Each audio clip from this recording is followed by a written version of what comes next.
entertain, because we are getting a tremendous amount of folks to join these lecture series this spring semester. And so I really am happy to see many friends, family of ours at the School of Architecture, as well as alumni coming in here, as well as our students, who obviously this lecture series is set up for. But we do appreciate everybody that's able to come in. And too, I just want to also, thank AIA Fort Lauderdale for all of their support and activities in this lecture series. But we are excited to have, and many of you know that Professor Lieberman is actually off this semester, but has graciously come in today to go ahead and introduce our today's lecturer, who is Antoine Picon. So I'm going to go ahead and actually hand this over to Professor Lieberman, Dr. Lieberman. And again, thank you everybody for coming and attending our third lecture series. We look forward to seeing you at the upcoming ones as well. Dr. Lieberman. Thank you, Jeff, so much for your introduction, and for everyone for coordinating this. Welcome everyone to the FAU lecture series today. I'm very pleased today to introduce Antoine Picon. I cannot imagine a greater authority to speak on this year's theme, the role of technology in architecture. Antoine Picon is the G. Ware Travelstead Professor of the History of Architecture and Technology and Director of Research at the Harvard Graduate School of Design. Trained as an engineer, architect, and historian, Picon works on the history of architectural and urban technologies from the 18th century to the present, on which he has published extensively. Way back in 1998, Picon began to investigate the changes brought to cities and architecture by the development of digital tools and digital culture. Many of his books and articles deal with this question. Picon's latest book, The Materiality of Architecture, out just last month, is an ambitious attempt to interpret architectural evolution in relation to the changing experience of the tangible world and the successive social constructions of the human. It situates the digital in architecture within a more global, theoretical, and historical frame, a much needed perspective on the topic, in my opinion. I also count myself as very fortunate to have had the benefit of his insights and counsel as my dissertation advisor at the GSD. Please help me welcoming Antoine.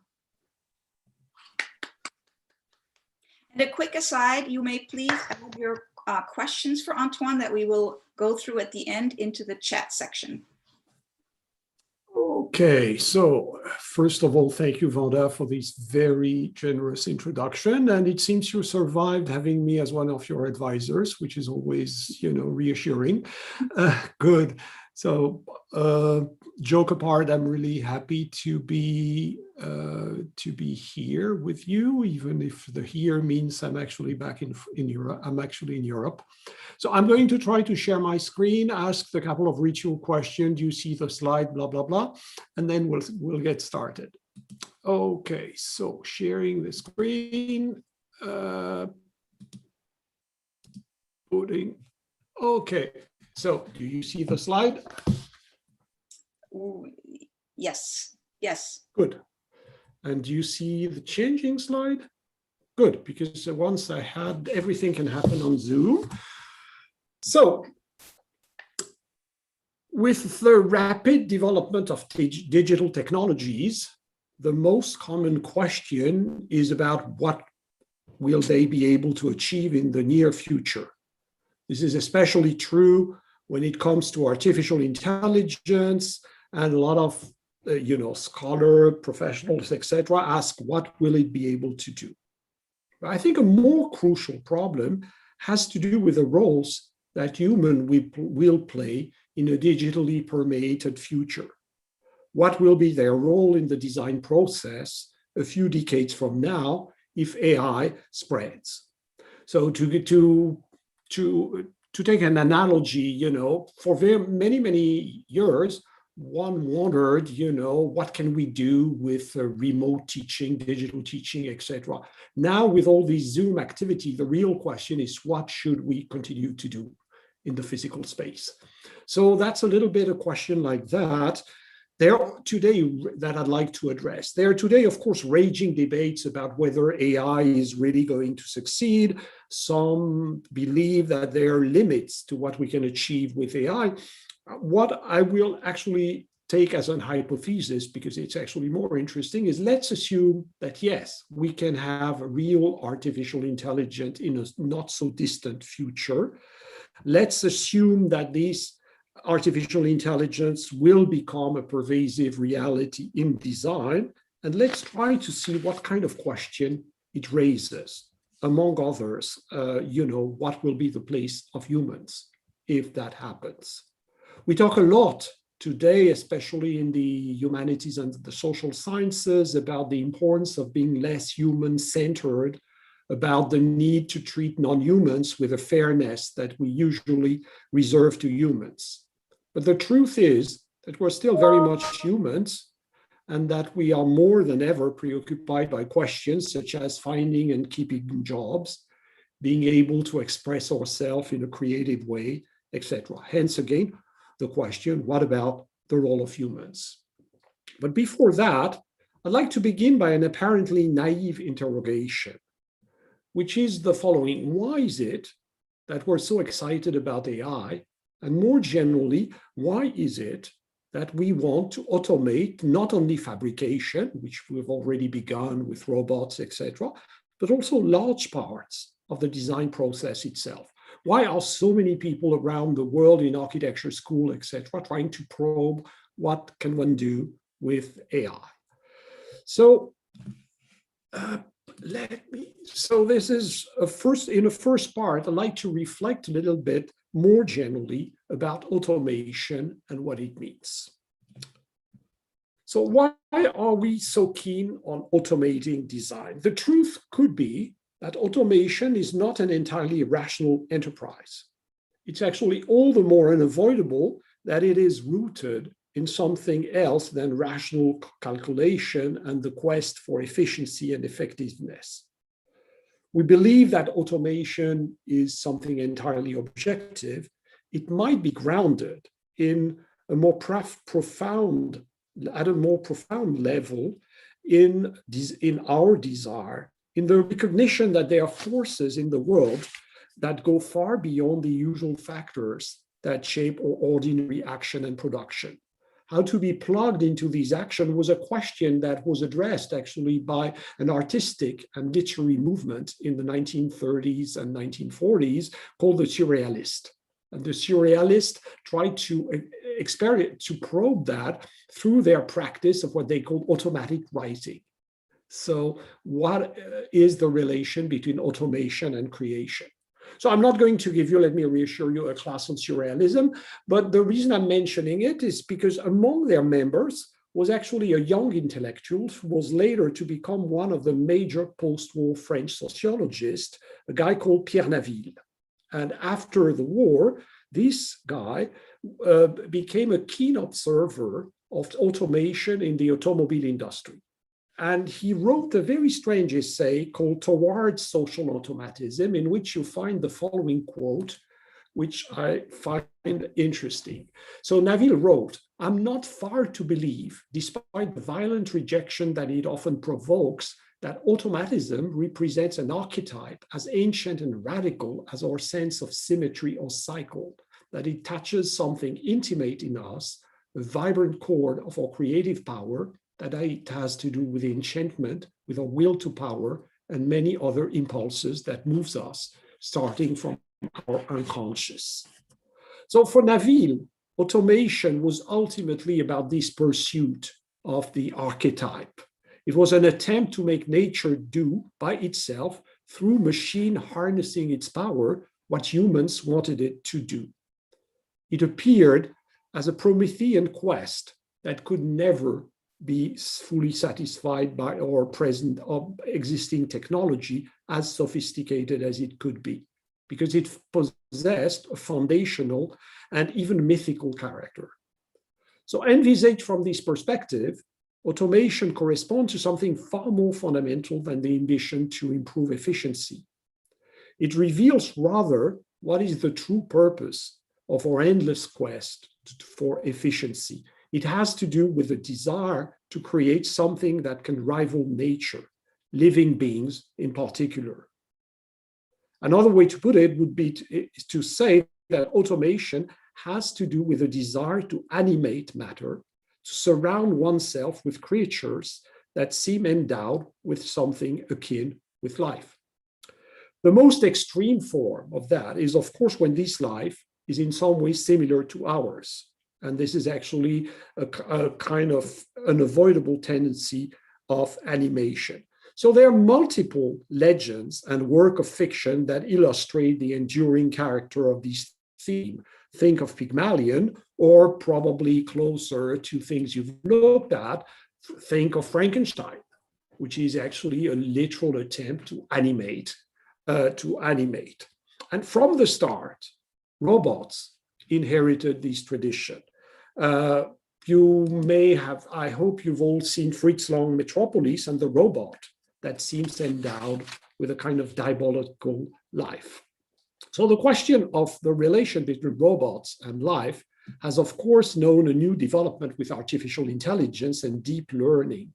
And what I want to suggest is, it's, by the way, telling that the evocation of contemporary robots and artificial intelligence oscillates between the profoundly non-human character of algorithm and the way human, children in particular, learn.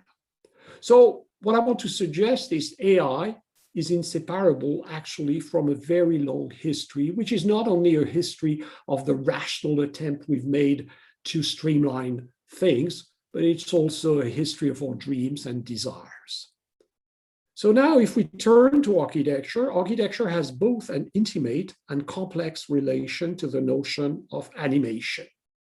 And it's actually a certain number of founding myths of architecture have to do with this question. For example, the myth of Amphion, who is supposed to be this Greek guy from the mythology who built the walls of the city of Troy by playing the lute.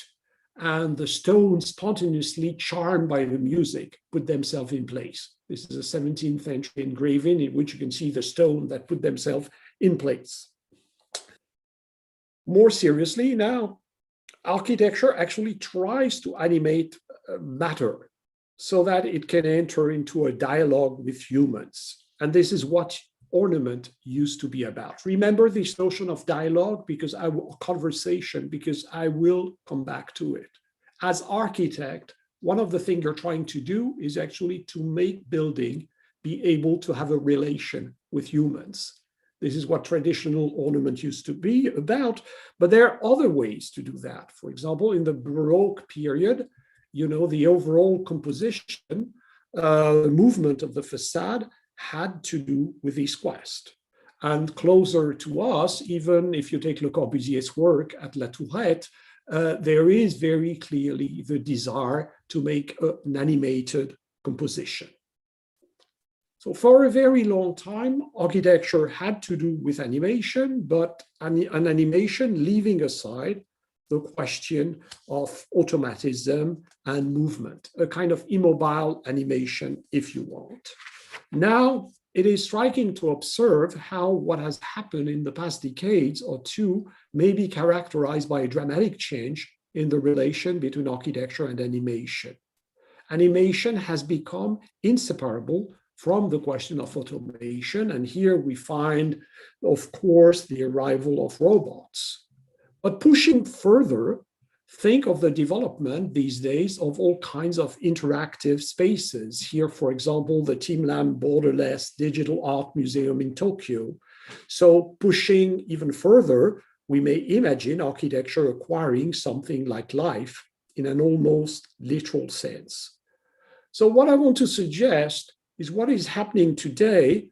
Again, it's not only about technological evolution. It's a kind of reactivation of powerful mythical forces. AI is not only a rational enterprise. It's something that is linked to desire and poetics. And this might explain why it is so complicated, this issue in architecture. So far, what we've seen is mostly automating fabrication. But the next stage may be very well automating design itself, the design process itself. And this is what I'd like to discuss now. So let me warn you, this is probably the most complicated part of the lecture, and then things will become easier. But I'd like actually to discuss a little bit big data, what I've called big data, machine learning, and architectural conversation, this idea of dialogue that I've already stressed. So under what condition is the development of artificial intelligence in architecture possible? Under what condition, what do we need so that it can succeed? So very fundamentally, we need to begin with big data so that machines can learn. And a number of designers around the world are exploring what it means concretely. For example, I have a young colleague at Harvard who is actually entering into large data set about urban form, urban morphology, etc. And dissertations are multiplying all around the world on the subject of machine vision. How do machine then, once equipped with a large database of examples, etc., what do they see? What do they recognize? It's not here, it's an illustration from a dissertation at the Polytechnique of Lausanne. It's not completely convincing so far with all these kind of labyrinthic composition, but it raises a series of new questions. So let's imagine machines have ingested large enough database of types, tectonic details, ornament, etc., etc. So we may imagine that artificial intelligence program may be able to produce design of their own. But what will they produce? They may be tempted to combine things that we don't combine usually, Baroque elements with modernist ones, for instance, and there are a number of people who've begun investigating that, these kind of strange collage done with a machine.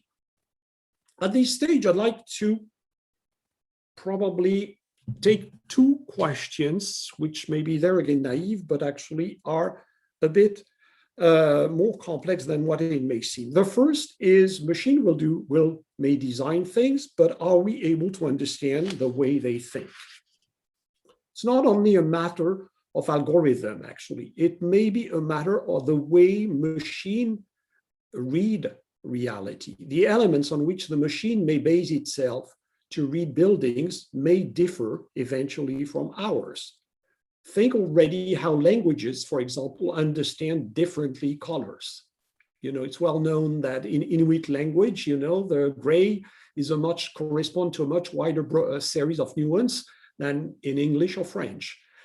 In between the French construction vocabulary and the English one, there are significant differences. So machines could actually not see the need for having something called wall or ceiling or floor, but combine differently, understand differently reality. And machines see already reality differently. Where we see flows, for example, like in the top, you know, machines tend to see molecule because they can pretty much follow every passerby or vehicles, etc., etc. To give a similar example, this is another dissertation. This is the understanding of a city map by a machine, and it differs significantly from the way we see things.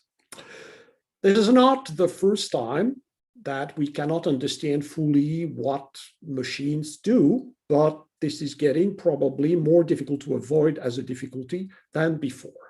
But then, whichever way the machine reasons, should we want the machine by the end to produce things like those we know? Should we impose upon it, you know, even if it doesn't have a category called walls or ceiling, should we impose that by the end, what the machine does resemble what we do? Which is, there are pro and con. Pro, of course, we will be able to recognize what the machine has done and build it. Con, it may actually be an obstacle. It may hamper machines' creativity. So even if the building industry may want actually to standardize the machine output, one may be tempted still to allow the machine to be more creative. And this is where we arrive to the question, what kind of communication do we want to have with machines? How to have a true architectural conversation with it. And this is where I'd like to go back a little bit in the history of the discipline. You may think that architecture is only about designing buildings, but it's actually starts as a conversation. It's a conversation already between a client and an architect. What kind of building do you want? For what purpose, etc. So it's then a conversation between an architect and another architect, or between a professor and a student. This is a plate from a Renaissance treatise, which is supposed to depict the good architect. The good architect is somebody who teaches. So architecture is a dialogue. And you may look, the buildings seem to participate to the dialogue, because architecture is actually a dialogue, not only between humans, but between humans and the built environment, between humans and buildings. So if we want to continue doing architecture, what kind of conversation do we want with machines? And this is not a simple question. Once again, do we want the machine to resemble us, at least superficially, or do we allow it to be itself? That's to say, a very different form of intelligence than the one we have. So this revolves actually around one of the most profound questions in creation, which is the question of otherness. To create, one must allow something foreign to be born inside us. Hence the idea, hence very often, creators saying the idea came, as if something foreign entered your mind and captured your attention. A famous French poet, Arthur Rimbaud, had this formula to convey that. I is an other. So the question of how to allow otherness to enter into the creative process. Because if there is no otherness, you're going to repeat what you already know. If you want truly to create, you must allow something that seemed foreign at first to you to be born inside you. And very often architectural conversation is about otherness also. One of the reasons architecture needs dialogue is because it's a way to have otherness. So in other words, how to promote a true conversation with machines. Should machine resemble us, at least externally? Should they not? Actually, the problem may not be that much only into the sophistication of the algorithm, but the relation we have with the machine. Okay? Let me move to the next thing, which is the automation and of design and fabrication. So once again, let's do sci-fi, and let's assume that machine will truly be able to do more and more. And you know what? Perhaps replace a large part of what you're doing, guys. So you see where I'm going, what about your jobs? But I'll come to that later. So they will be able to do substantial things. So of course, right now this is not the case, etc. But machines can already write articles. So they cannot write books as boring as mine, but complicated, but they can write already small text, etc. So we believed for a very long time, and this is still current discourse, that automation would impact only non-sophisticated jobs. But it might not be the case, especially with architecture. And one of the reasons is that architecture is the most formalized of all the arts. It's an art that has been following rules almost since its creation. And I hope you're still seeing the 5 orders of architecture somewhere in your classes, history classes. But history 101, the 5 orders, it's almost something mechanical. The diameter of the column, the Doric, it's 8 times the diameters, etc. It's like a system. And actually you can put that into a computer, and computer can manipulate the 5 orders. Later, this mechanical aspect of architecture was very present at the end of the 18th century, early 19th century, when Durand, another theorist, tried actually almost to mechanize the design process, not with machines, but by having steps clearly defined that enabled actually to produce, according to what he says, any type of project. Closer to us, in the 1960s, 1970s, the British architect Cedric Price had the same ambition in some ways to systematize design, to explore the link between, in some ways, automation and design processes. So we could probably envisage a moment in which machines might become true partners, real players in the design process. So far, we've had only computers which are in a way super drawing machines. What is interesting is that at the beginning of the story of computers in architecture, in the 1960s, 1970s, actually, most people believed that computers would not be drawing machines. They would be actually partners. Again, this idea of conversation. This was, for example, the idea of Nicholas Negroponte at MIT, who had founded a group called the Architecture Machine Group, which was a lab in which they tried to explore that idea. And it led them actually to this idea of conversation, that actually, so that if you want to design truly with a machine, not using a machine like a kind of super pencil, you've got to be able to talk to it. And that's one of the reasons the Architecture Machine Group began to be interested in machine interface, as on this research, and later become what we now call the Media Lab. And the Media Lab actually recentered the reflection from AI to interface. And we see that these questions of conversation are very present. So now, to continue, intelligence might not be limited to design proper, and we may imagine, for example, that we will not have stupid robots, but intelligent robots. And so, which means, by the way, that speaking of conversation, just like traditional architecture meant not only talking to between architects, but talking to workers, to the labor force on the construction site, you may imagine that we may have to actually talk to a number of non-human forms of intelligence, the machine with whom you design, but the machine that built. And all these machines may have suggestion of their own, etc. So you see, quite something in terms of debate, etc. So let me move on my central question. What about humans? Because guess what? As soon as you automate, it's a product of desire, but the result is usually there are people who may risk to be out of jobs. So what is specifically human? What might remain human in the design process? So that's a complicated question.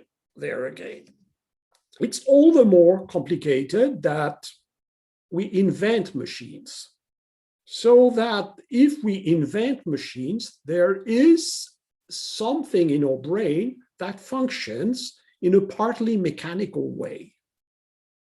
There again, we might believe this is a recent question, but it's actually a question that obsessed a number of philosophers throughout history. Among others, this guy on the left, called Denis Diderot, was actually one of the major philosophers of the Enlightenment, who is also the editor of the Encyclopedia. And in the Encyclopedia, there are a large number of descriptions of machine. And Diderot himself described at length, this is actually one of his longest articles, is not on religion, philosophy, or whatever. It's on this machine, which was actually a loom to weave stockings. And he was fascinated by the complexity of the machine. And he actually took the description as a way to try to understand how our mind that is able to build to imagine and build such a machine functions. So part of ourselves resemble partly machines. So, and it may be, you may remember I said I is another, quoting Rimbaud, that the otherness in ourself is partly linked to part of ourself function as a machine. So anyway, what if we resemble machines, then the problem gets in a way worse. What can we bring to the table that is unique to humans and that machine cannot do? So far, reassuringly, we have a much more generalist intelligence than the most advanced computer. And the path toward the kind of all-purpose brain that we possess, the path leading to an all-purpose artificial intelligence is still to a large extent to be explored. But there again, let's do sci-fi. We got it. We have an all-purpose artificial intelligence, and we can apply it to design. So what should we continue to do that machines cannot do? Probably two things.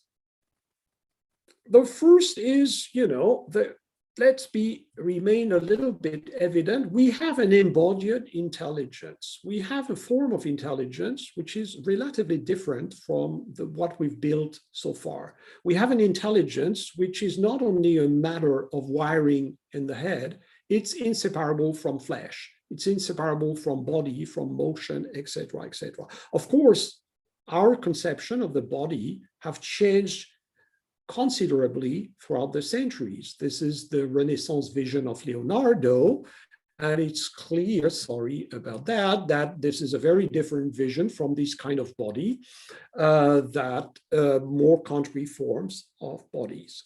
But it's clear that so far, one of the real limitations for robots and artificial intelligence is that they are partly disembodied. So now let's move to the second point linked to the first. Because we have a body, we have emotion that mix the purely physical and the mental. And memory and most of our cognitive function mix in a very similar way the physical and the cognitive.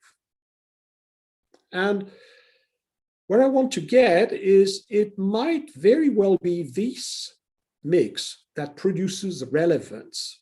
And also the series of echoes created by the relation between the physical and the mental in each other's bodies and mind might be at the source of what we call meaning, the symbolic.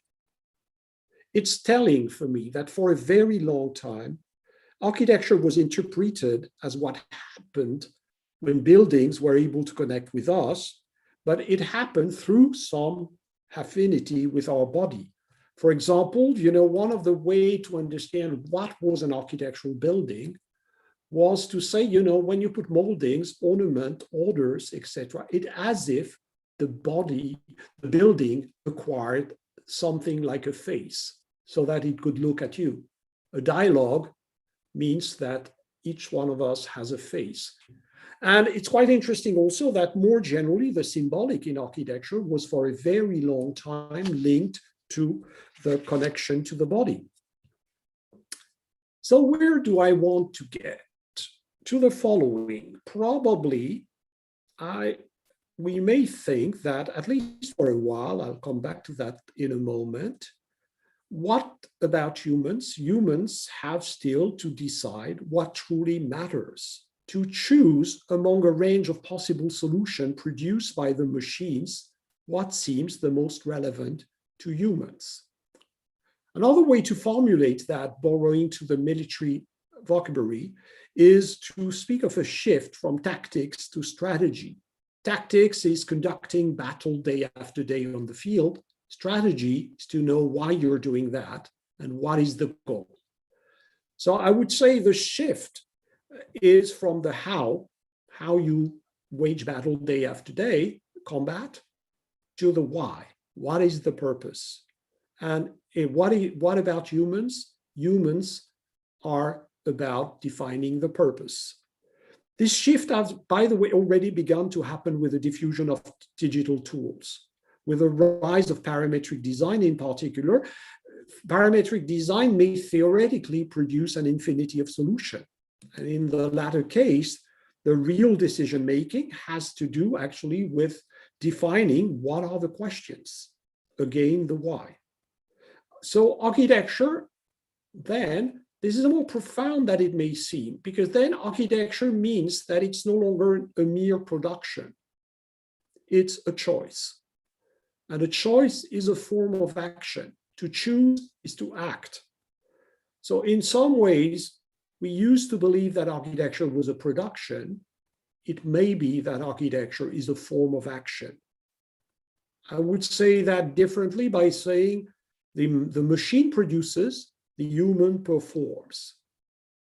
That's to say he or she chooses. The humans make choices, that may, by the way, have to do with how the physical and the symbolic are actually co-emergent, which is a little bit what I wanted to suggest.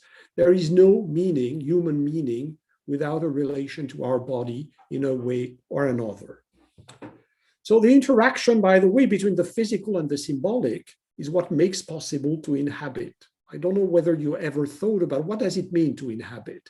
To inhabit, so of course, like here, this is a beautiful modernist house in Hawaii, is actually to be able to be in a space that tells you partly who you are through this dialogue with the space. Inhabiting is a dialogue with the space that partly defines you and enables you also to understand what architecture is about.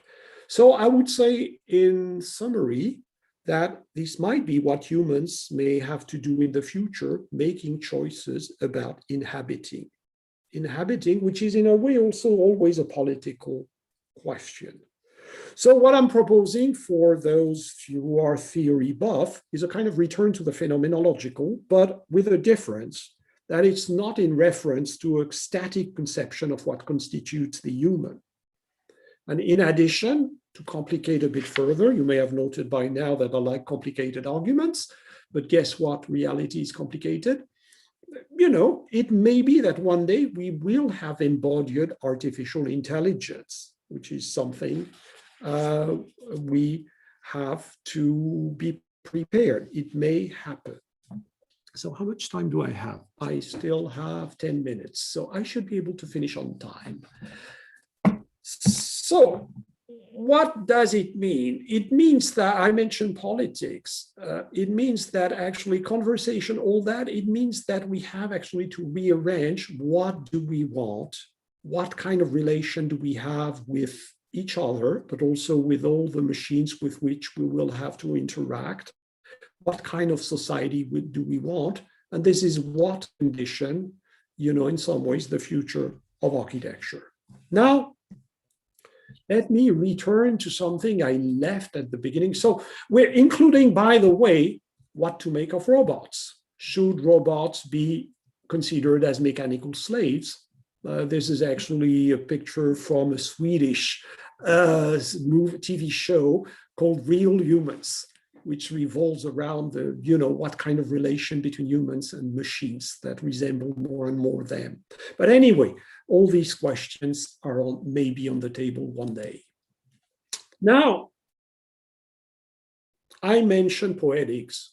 Automation is linked with poetics. And I think one of the things you have to understand in architecture, technology is never only about technology. It's about expression. It's about the mythical dimension of architecture. It's about poetics. So one thing to understand, for example, in the 20th century, industrialization was never only about industrializing. It was about plugging into a broader dynamism. It was about, you know, reaching a new poetic condition. So I think one of the questions also, which is related to all that I have said, what kind of new poetics do we want in the digital age? And especially should AI become a reality? It's probably too early to say. But something to note is that architects usually, when they related to technology and large technological movements like industrialization in the 20th century, have usually played at the margin, trying to subvert the core through you know, creative margins. For example, this explains why the dream of a reinvented craftsmanship haunted modernity and industrialization.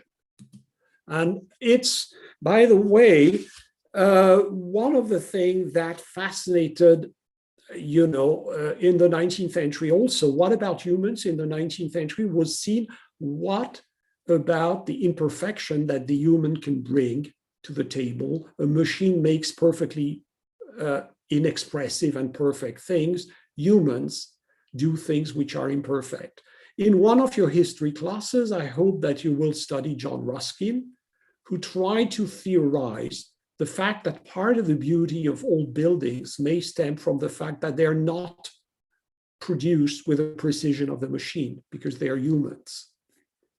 And Le Corbusier, toward the end of his life, had a little bit the same idea when he began to be extremely excited by the irregular formwork on these concrete, saying that the formwork conveyed the presence of the hand of the artisan, of the worker toiling on his construction site, as if architecture needed this kind of imperfection. Where do I want to go? We're going to live in a world in which things are more and more perfect, linked to the multiplication of machines, etc. What if the new poetics had actually to do with recreating imperfection at the fringe, something like glitches? It's interesting, by the way, that a number of artists have begun working on digital glitches. What can you do in the digital world? And architects have also begun. You know, when for example, Bramatsu and Kohler got a bit tired of producing these perfect walls with robots at Zurich Polytechnic School, they began to investigate these kind of strange things. Or my young colleague there again, Andrew Witt, trying also to create these strange objects from very carefully crafted algorithm. So all that to say that, you know, we need there again a conversation with machines to know also where we can intervene to bring glitches to these processes. So speaking of conversation, why not imagine that buildings themselves could have something to say, and which I mentioned Price, which was probably the most advanced architect on that path in the 1970s. And this is the Generator project, which is one of the most fascinating artificial intelligence projects ever conceived. Was not built, of course, because the technology was not completely there and the client balked at the last minute. But just imagine it was supposed to be a leisure center with a building that has an artificial intelligence. So you tell the building, you know, I want to come the weekend with 10 people and we're going to have a seminar and then, you know, some cocktailed by the pool, etc. And the machine assembled elements for that. But then more interesting, the machine makes suggestion or even may subvert your thing. She deprives you a cocktail and decide that instead you're going to watch a movie. So you see, why not imagine that? So ultimately, that will be my last point. Let me reassure you, I'm almost done. Let's jump even further and let's imagine that, you know, one day machine may be able to get embodied and may be able to say things about inhabiting. And, you know, in some ways, Hollywood movies are already playing that card, you know, like in Ex Machina, etc., with this artificial creature on the forefront. So in some ways, you know, what is humans becomes then a question that has no definitive answer. That is a constant question. So let me conclude by what is not completely a sophism, but something that I do believe profoundly. What makes us human? It may very well be that what makes us human is actually not to know what it means to be human. To give you an example that always struck me, there is this Greek mythologic figure, Medea. Medea is supposed to be a person, you know, she's left by her lover, and because of that, she kills her 2 children. That's absolutely horrible. And there have been a lot of pictures of Medea killing her children, you know, very dramatic scene, etc., etc. So Medea is a monster. Because she's a monster, she's unhuman. What is more unhuman than to kill one's children?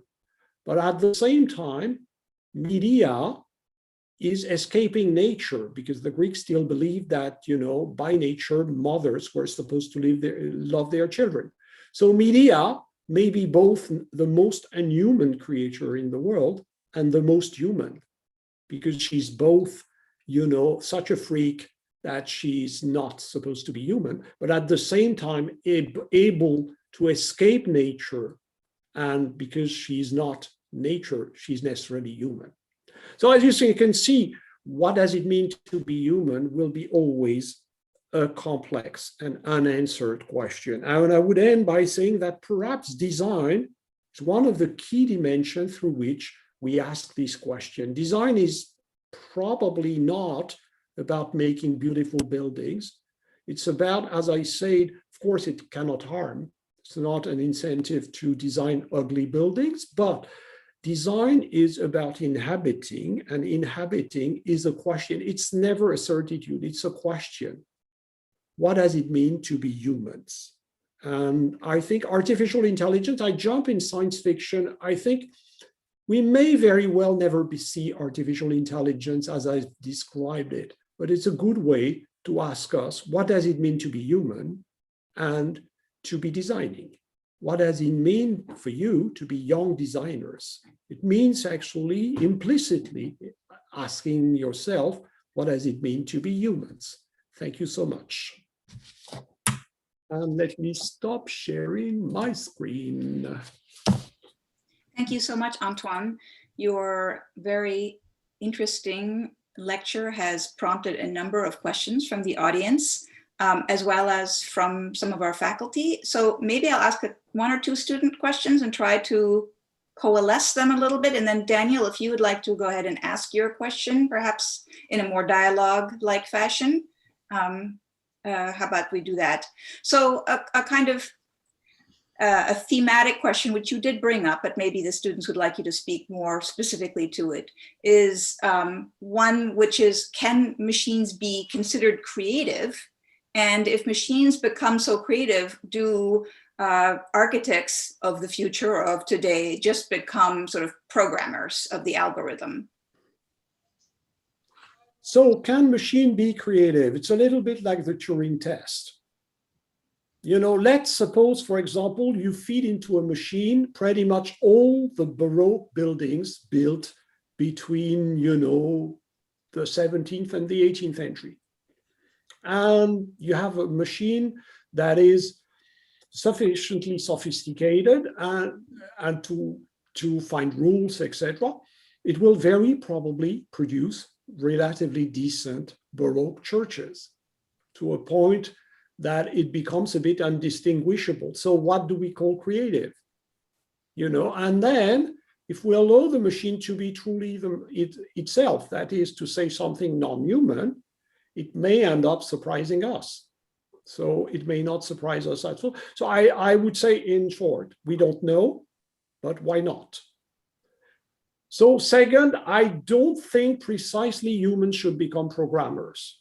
I think humans should be strategists that think about what does it mean to inhabit? What does it mean to create meaningful space?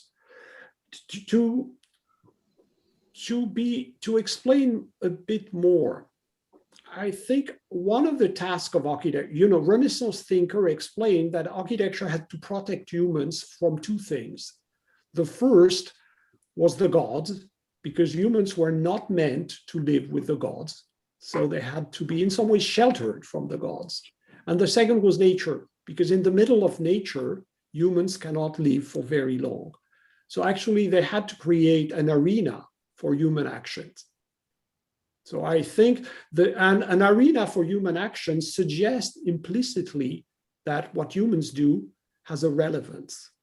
So I think what architects have to do is actually to dialogue with machines so that machine can produce places that have a relevance for humans, which is not the same as programming. Daniel, would you like to go ahead and posit your question, because you are one of the practitioners of this digital turn in architecture, so you may have sort of specific back and forth. Right. Thank you very much. It was a very amazing lecture, very thought-provoking. So I think everyone can say that we are very happy to have you here. So one of my questions is in this kind of line of the way that we are evaluating creative outputs from AIs. Yeah.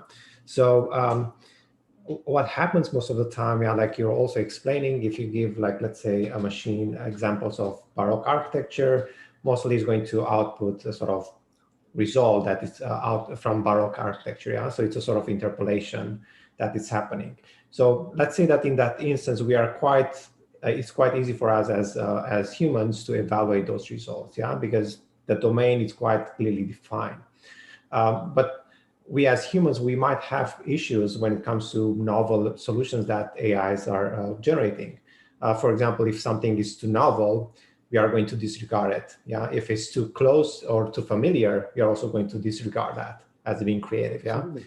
So what I'm curious of, and a part of my research is also looking in this kind of aspect of perception and trying to see how you can use, in a way, AI to challenge your own perceptions as a human, because we are trained in a certain way, we see things in a certain way. So I'm just curious, in a way, how do you think we can go over this kind of limitations that we have as humans, and how can we evaluate this kind of results? How can we challenge this kind of perception? And do you think that AI can actually help us go beyond this kind of like preconceived ways of seeing things?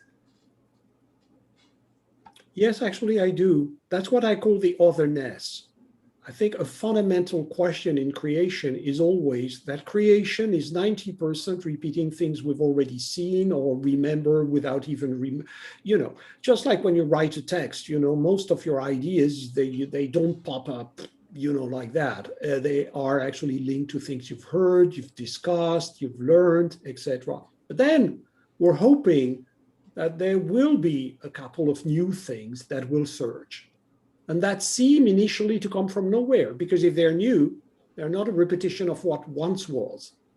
So, and, I think with neurosciences, we may one of these days, finally understand some of the mechanism at work in what we call sometimes invention, but we're not yet there. And I think we can definitely use machines for that. But we have to define, and this is why I do think that it revolves much more than what one usually posits around conversation. In a conversation, there are rules. For example, a conversation presupposes that you have a language in common with a person or whatever. So it means that what kind of language do we want to talk with machines? As I say, who knows? Machine may very well, you feed all the Baroque church, and the machine, for whatever reason, doesn't have a category called cupola. She thinks, despite the fact that there are thousands and thousands of cupola in Baroque churches, doesn't read the stuff like that. So it may lead to surprising things, provided we don't impose on the machine to follow too much the way we see things. So we have, in some ways, to define rules of engagement that enables the machine sometimes to diverge. Not too much, because then we cannot talk at all with the machine. But if the machine is too constrained, it's going to behave like a bad Baroque designer, very probably. So we have, and that's why I do think that, for me, it came also by reflecting a little bit why Negroponte went from the architecture machine group, which was very, ancestor of AI oriented, to interface. And I think because you sooner or later find this obstacle of what kind of conversation can you have with a machine. So that would be my... Just to follow up on this, do you think that also, because of what I'm looking personally at is that, yes, if you have interpolations, or if you look through history, actually, you always have this kind of moments in society where you have this kind of invention, yeah? And that's a breakthrough, like all the norms are broken, and suddenly you end up, let's say, with the iPhone, yeah? Something that we never thought of, perhaps, yeah? It's something completely new. And then suddenly we go in another phase of interpolation. And if you're looking in the past years, we are mostly just iterating within a sort of idea concept of what a smartphone is, yeah? But we didn't invent something completely new outside of that kind of idea of iPhone right now. So in creative processes, personally, I'm looking at this kind of aspects of what's the role of interaction, the interaction between humans and machines, yeah? Because if the interaction is limited to the designer creating a sort of data set, then mostly a machine is just going to output creative work or samples based on the data set.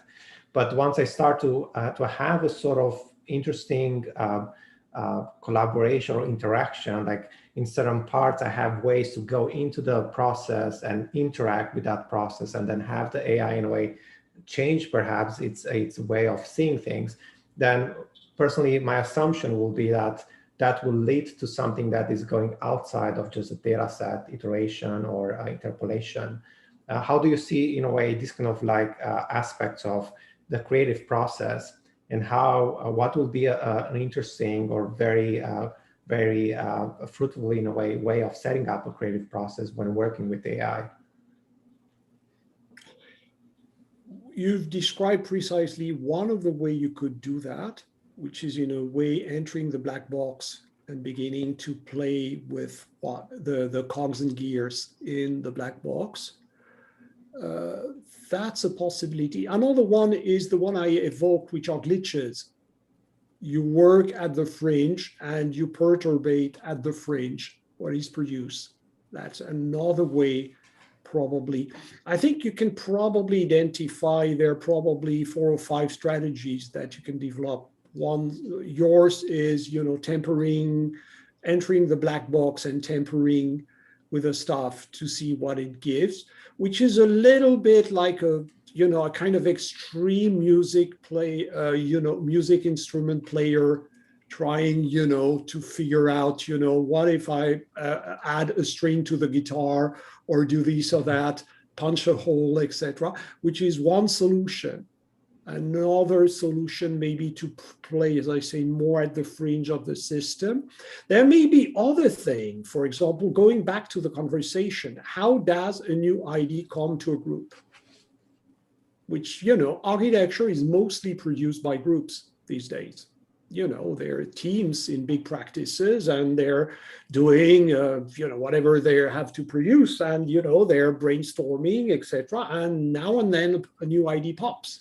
And which raises a number of questions. How do we recognize that it's a super good idea? And usually a super good idea reorganizes the field around it. So what are these reorganization things? And we're back to a kind of more social, because not everything is invented. There are things that are invented socially, others, etc. So that would be, necessarily as an historian, I'm probably more eclectic in, because I see always a diversity of cases. But yeah, definitely yours is worth exploring, absolutely. Thank you very much. You're muted, Wanda. We have reached the end of our official time. We did have a number of other questions, which I think is a testament to how interesting and relevant your lecture was today. Hopefully, maybe students who maybe entered the room late can watch the recording, or maybe re-watch it and they can find some answers, or continue the dialogue with your own faculty members, or read Antoine's books, which are all available for sale. And so I want to thank you, Antoine, so much for your wonderful lecture and for your incisive comments. Yeah, I hope everyone enjoyed it. Thank you for your invitation again. It has been a true pleasure. Merci. Au revoir. Au revoir. Thank you very much. Thank you.